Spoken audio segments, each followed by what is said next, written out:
sat na ten min chim buai ho china nem tu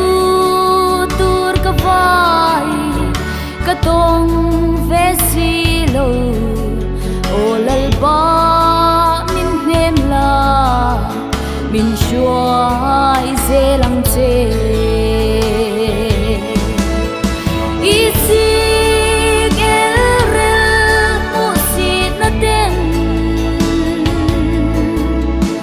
kanun nanti boy ho china ma se tai ngai lo Krista chua ka ba na min cheli min kha muan ho chi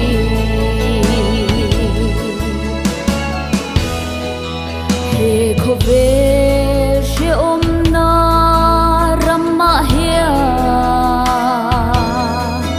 re thei na le buai na tin reng ten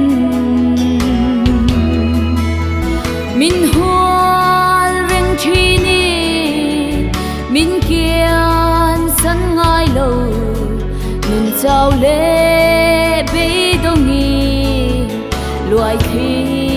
kanul fo chi easy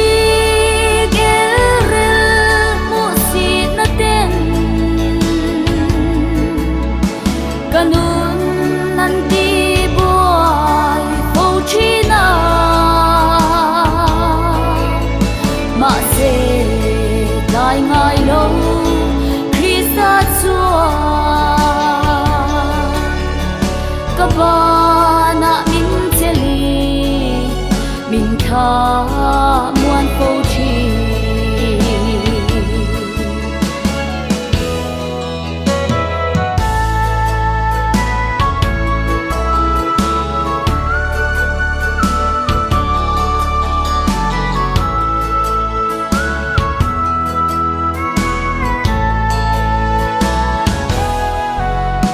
tên min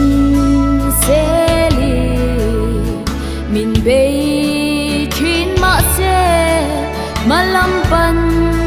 nin kakal zelanga kalal ru nuam kahan ken ve hun chua he kho ve ram reng hi kangai to lo isi gerel musit na ten kanun nanti boy ho china ma se tai ngai lo Krista chua ka ba na min cheli min kha